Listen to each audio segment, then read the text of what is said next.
नमस्ते दोस्तों, स्वागत है तुम्हारा मेरे चैनल पर।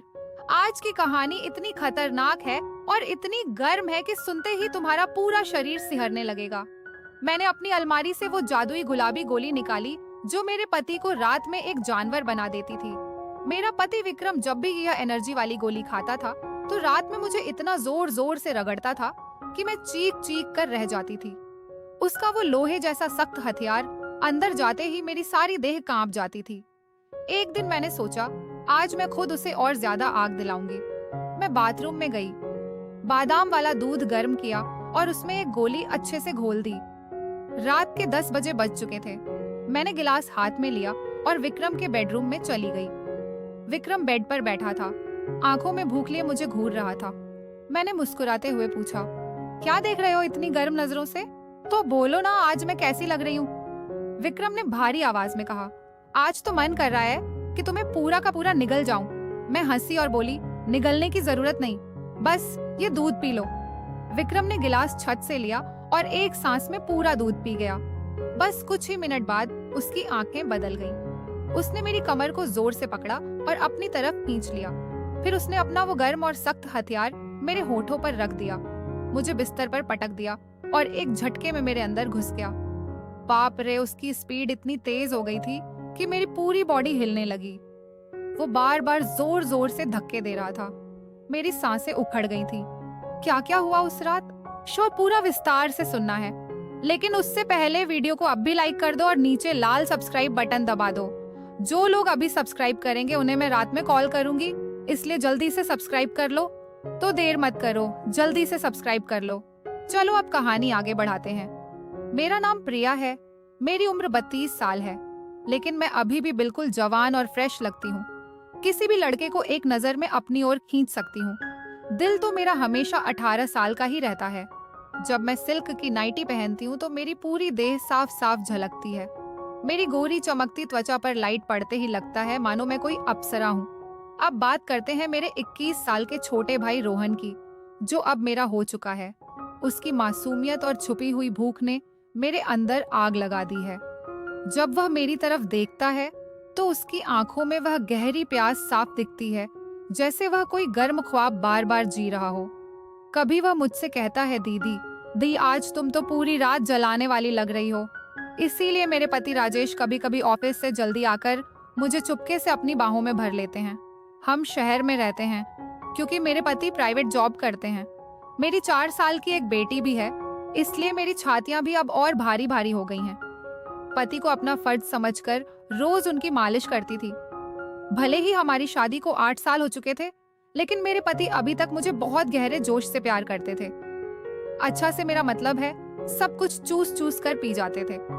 वैसे आमतौर पर उनका स्टाइल ही ऐसा था, लेकिन मैं हमेशा साफ सुथरा रखती थी और कभी कभार लिपस्टिक भी लगा लिया करती थी। पिछले महीने कुछ ऐसा हुआ जिसका हमें कभी शक भी नहीं था। शाम को मेरे पति राजेश घर लौट रहे थे। उनके ऑफिस के किसी साथी की पार्टी थी, इसीलिए सबने उन्हें बहुत पीला दिया था और वह कार से घर आ रहे थे। आते वक्त उनकी कार का एक्सीडेंट हो गया। इस हादसे में उनकी कमर में चोट लग गई और डॉक्टर ने कहा कि ठीक होने में कम से कम 8 से 9 महीने लगेंगे। यह सुनकर मेरा दिल बैठ गया। राजेश का दर्द भले ही शारीरिक था, लेकिन मेरे मन में एक गहरी बेचैनी और सूखा भर आई। जब मैंने उन्हें अस्पताल में देखा, उनकी आंखों में पीड़ा साफ छलक रही थी। मैंने तुरंत उनके पास जाकर उनका हाथ पकड़ लिया। इसी वजह से मेरा छोटा भाई रोहन उन्हें देखभाल के लिए आ गया था। राजेश ने रोहन को यहाँ रुकने को कहा क्योंकि वह ठीक से उठ भी नहीं पा रहे थे। मुझे ही दुकान से सामान लाना और बाहर के काम करने पड़ते थे। मैं मान गई और बहुत खुश हो गई रोहन को देखकर। मेरे कान तक ही आते थे। बॉडी भी फिट थी और रंग भी गोरा था। वह ज्यादा शरारती किस्म का लड़का नहीं लग रहा था और मैं भी खुश थी कि कोई तो आया जो मेरी मदद कर सके। आज वह मुझसे थोड़ा थोड़ा झिझक रहा था क्योंकि वह शादी के बाद पहली बार मेरे साथ इतने करीब था। रात को जब मैं राजेश को दवा दे रही थी कि तब मेरा छोटा भाई भी हमारे पास बैठा था और फिर अपने कमरे में जाकर समय पर सो गया था। राजेश के चेहरे पर थोड़ी सुकून की लकीर थी, लेकिन वह अभी भी दर्द में था। तभी मेरी सारी भावनाएं बाहर निकल आईं। मैंने राजेश के पास बैठकर कहा, वह भी क्या दिन थे जब आप रोज मुझे मसाज देते और अपना सामान अंदर डालते थे। राजेश यह सुनकर हल्के से हंसने लगे। क्या हो गया मेरी जान, आज तो पूरी मस्त लग रही हो। मैंने कहा नहीं जी, आपको तो मजाक सूझ रहा है और इधर मेरी हालत खराब है। सच बताऊं तो इस सूखे ने मेरा बुरा हाल कर रखा है। मेरे पति बोले, मैं तुम्हारा दर्द समझता हूँ प्रिया, मेरा भी बहुत मन करता है, लेकिन क्या करूं, मैं तो ठीक से हिल भी नहीं सकता।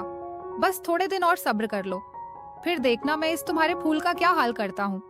तभी मैंने कहा, सो थोड़े दिन नहीं, पूरे 8 महीने बाकी हैं ठीक होने में, और मेरा तो 1 महीने में ही यह हाल हो गया।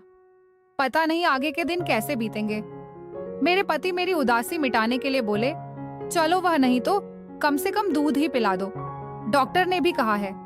तभी मैंने हंसते हुए कहा, आपके नसीब में तो वह भी नहीं है, क्योंकि आपकी बिटिया ने पी लिया है। हम दोनों जोर जोर से हंसने लगे। मेरे पति मुझे खुश रखने की पूरी कोशिश करते थे, लेकिन मैं क्या करूं, सब बेकार था। थोड़ी देर बाद राजेश सो गया, क्योंकि उनकी दवाइयों में नींद की गोलियां भी थी। लेकिन मुझे नींद कहाँ आ रही थी, इसीलिए मैं खड़ी होकर रोहन को देखने चली गई कि वह सोया है या नहीं। लेकिन वह अभी तक जाग रहा था और मोबाइल देख रहा था।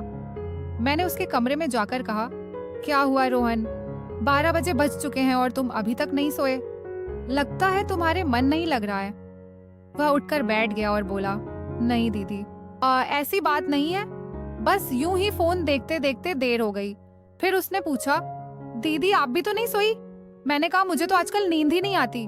रोहन ने पूछा, क्यों, क्या बात हो गई? मैंने हंसते हुए कहा, नहीं वो मैं तुम्हें नहीं बता सकती, जब तुम्हारी शादी होगी तो तुम्हें खुद ही पता चल जाएगा। मेरे मुंह से ऐसा सुनते ही रोहन ने अपनी नजरें नीचे कर ली और अंदर ही अंदर मुस्कुराने लगा। तभी मैंने कहा, अरे तुम तो इतनी सी बात पर शर्मा गए। अच्छा बताओ, अभी तक कोई लड़की लाइन की है या नहीं? रोहन कुछ नहीं बोला, उसे अभी भी झिझक थी। तभी मैंने उसका हाथ पकड़ा और कहा, अरे पागल, अपनी दीदी से इतना मत शर्माओ। वह धीरज से बोला, दीदी सच बताऊं तो ऐसी बातें मैंने अभी तक अपने दोस्तों से भी नहीं की हैं। मैंने कहा, अच्छा तुम मुझे अपना दोस्त ही समझ लो ना, क्योंकि मुझे ऐसी बातें करने में बहुत मजा आता है। रोहन ने कहा, हाँ दीदी एक थी, लेकिन उसने मेरे से बातें बंद कर दी हैं। मैंने पूछा, तुमने उस कर दी होगी ना? रोहन बोला, नहीं दीदी, सच बताऊं तो मैंने उसे ठीक से छुआ भी नहीं था। मैंने मुंह बनाते हुए कहा, तुम तो बड़े सीधे हो, चलो कोई बात नहीं, अब तुम मेरे पास आ गए हो तो मैं तुम्हें अपना खिलाकर जवान कर दूंगी। मैं बातें करते करते रोहन के कमरे में ही सो गई थी। सुबह जब मेरी आंखें खुली तो रोहन बेड पर बैठा हुआ मुझे ही देख रहा था। मेरे उठते ही रोहन ने मुझे गुड मॉर्निंग बोला। जब मैंने पूछा, क्या देख रहे हो, तो वह बोला, दीदी वी आप सच में बहुत हॉट हो। मैं मुस्कुराते हुए बोली, अच्छा तब तुम सुबह सुबह हॉटनेस का मजा ले रहे हो और रात को तो बड़े शर्मा रहे थे। वो मुस्कुरा के पूछने लगा, दीदी आप बुरा ना मानो तो एक बात पूछ सकता हूँ?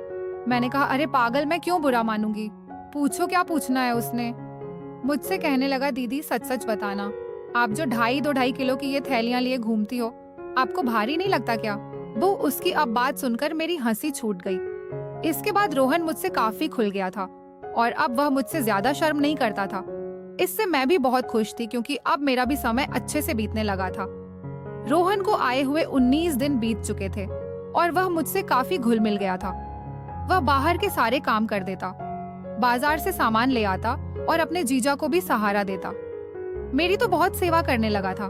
शाम को मेरा सर भी दबा दबा देता और कभी कभी मेरे शरीर को भी गहरा सुकून देता। लेकिन मेरी चाहत दिनों दिन बढ़ रही थी और मैं मेरे पति की हालत अब भी वैसी ही थी।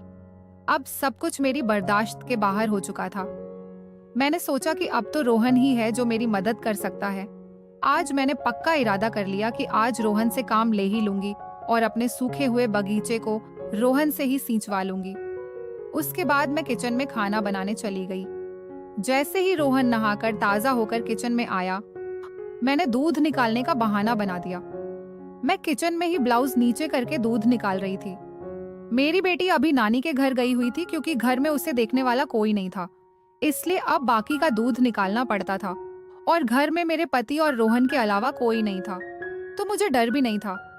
जैसे ही रोहन अंदर आया, वह मुझे देखकर एकदम हक्का बक्का हो गया और कहने लगा, सॉरी दीदी, मुझे माफ कर दो। मैंने देखा नहीं और बाहर जाने लगा। तभी मैंने उसे रोक लिया। अरे रोहन, क्या हुआ? कोई बात नहीं, अंदर आ जाओ। रोहन बोला, दीदी ऐसे मैं अंदर कैसे आऊं? मैंने कहा ऐसे वैसे मत करो और जल्दी से आकर मेरी मदद करो। रोहन का मन भी कर रहा था, लेकिन मैं उसकी दीदी थी, इसीलिए वह थोड़ा हिचक रहा था। फिर मैंने उसे कहा, अरे इतना क्या शर्मा रहे हो? अब जल्दी से आओ और मेरी मदद करो। धीरे धीरे रोहन किचन में आ गया और पास आकर खड़ा हो गया। वह मुझे देखता ही रह गया। तभी मैंने कहा, ऐसे क्या घूर रहे हो कि क्या तुमने आज तक नहीं देखा? वह बोला, माँ कसम दीदी, मैं आपको बता नहीं सकता कि मुझे कैसा लग रहा है। बहुत ही कमाल है दीदी। मैंने कहा, तारीफें करना छोड़ो और यहाँ मेरी मदद करो।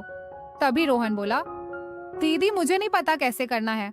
तो मैंने कहा, अरे बेवकूफ, इसमें कुछ नहीं करना, ये लो पकड़ो और बस धीरे धीरे दबाओ। थोड़ी देर बाद जब रोहन के हाथ तेज होने लगे तो मैंने सोचा कि अब मेरा आगे झुककर सही से काम करने का समय है। मैं आगे झुकी और रोहन ने पीछे से मेरी देखभाल करने लगा। लेकिन कुछ देर में ही रोहन का सामान से पानी निकल गया। तो देखा कि रोहन का काम तो पहले ही खत्म है। उसे देखकर अब मेरा मन बहुत उदास हुआ, लेकिन फिर भी मेरी हंसी निकल ही पड़ी। मैंने नाराजगी से रोहन को थप्पड़ मारते हुए कहा, ये क्या किया बेवकूफ, तुमने तो शुरू होने से पहले ही फिनिश कर दिया। इसके बाद जैसे ही रोहन का जोश उतरा, उसने हड़बड़ाते हुए कहा, सॉरी दीदी, वो सॉरी, वो मैंने ऐसा कभी नहीं किया, इसलिए मुझसे ऐसा हो गया। मैं अभी जाकर साफ करके आता हूँ। और उसने मेरी एक भी बात नहीं सुनी और तुरंत किचन से चला गया। मैंने भी उसे ज्यादा नहीं रोका, क्योंकि मैं समझ चुकी थी कि यह उसके लिए इतना आसान नहीं होगा। इस चक्कर में आज खाना भी लेट हो गया था, इसीलिए मैंने जल्दी से खाना तैयार किया और राजेश को कमरे में देने के लिए चली गई। वह अब भी बैठे बैठे खाने का इंतजार कर रहे थे। राजेश बिल्कुल सीधे साधे और नरम दिल वाले